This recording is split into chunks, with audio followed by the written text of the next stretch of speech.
It is March 1st, 1896. In East Africa, not far from the Horn of Africa, the largest battle in colonial history up to that time takes place. On one side stand the Italians, equipped with the most modern weapons and war technologies. On the other side is the Ethiopian Empire under Menelik II, known today as Ethiopia. Weakened by constant provocations from the Italians and materially and technologically inferior, the Ethiopians are driven by the desire to defend their homeland and independence. Ethiopia is the last independent country in Africa. The rest of the continent has already fallen victim to European greed. Remarkably, on that day, Abyssinia achieves one of the most glorious victories in African history. For the first time, an African people defeats a European great power. Menelik II goes down in history as an African hero and is seen as a pioneer of the later independence movements across the continent. How did Ethiopia manage to escape colonial rule as the only African state? What set the Abyssinian Empire apart from others? And why is the Italo-Ethiopian War considered a precursor to World War II? These are the fascinating questions we will explore in today's video. Enjoy! Ethiopia is one of the oldest states in the world and played an essential role even in ancient times. Many Roman authors referred to the Kingdom of Aksum, the predecessor of Ethiopia, as the fourth great power alongside Rome, Persia, and China. However, both then and now, it was difficult to speak of Ethiopia as a single unified country. The region has always consisted of numerous different ethnic groups, sometimes competing with one another and at other times forming larger alliances. Especially in times of crisis, there was a remarkable willingness to cooperate to repel invaders. Here we already see a key difference from other African kingdoms, where rulers were often manipulated or focused solely on short-term profit. Additionally, unlike its northern neighbors such as Egypt, Ethiopia was predominantly Christian, which led to vibrant exchanges with Europeans as early as the Middle Ages. Ethiopian rulers were often present at courts in Venice, Genoa, or Lisbon, meaning they were well aware of developments in Europe. As a result, they were likely among the first to recognize the dangers of European expansion in the mid-19th century. As early as 1865, a diplomatic crisis with Great Britain arose, during which the Ethiopian emperor imprisoned all Europeans in his land. He feared they might incite a revolt or open the door for European powers to enter his country. Enraged, the British sent an expeditionary force to free the captives. The mission was successful, making it clear to the Ethiopians that the threat of a large-scale invasion was increasing. Immediate action was required, and the standard emergency plan was activated.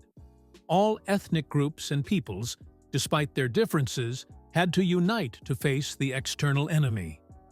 The newly elected Emperor Menelik II acted with great skill, granting official titles to autonomous local princes and councils of elders, thereby binding them to his rule. He also massively imported weapons from Europe to ensure he would not be completely outmatched in the event of war.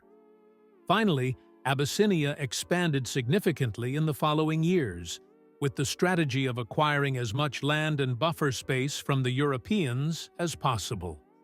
The Europeans, meanwhile, continued to advance across the African continent. In East Africa, alongside the British, the Italians were the most prominent aggressors. They approached Abyssinia's borders not only from the north in Eritrea, but also from the east in Italian Somaliland. Initially, the Italians appeared amicable, negotiating a peace treaty. In 1889, the border between Ethiopia and the colony of Eritrea was officially established under international law. However, behind the scenes, their focus was on expansion, as the Berlin Colonial Conference had granted Italy the right to annex Ethiopia. Thus, in 1895, the Italians used a rebellion in Eritrea as a pretext to invade the neighboring Ethiopian province of Tigray. For Menelik, It was clear that he now had to bet everything on a single card. He assembled a massive army of 120,000 men and armed them with the best weapons he had acquired from Europeans over the years. This at least partially leveled the playing field, but the Italians were still technologically superior and had already begun planning their occupation of the empire. Yet, as the saying goes, pride comes before the fall. After a long period of waiting, the decisive Battle of Adwa finally took place. On the night of February 29, 1896, the Italians advanced over hilly terrain, intending to surprise and defeat the Ethiopian army. However, their 3 brigades lost their way. One marched far beyond its target, while the others lost contact with each other. At dawn, Menelik launched his counterattack. The Ethiopians encircled one brigade after another, decisively defeating the disoriented Italians.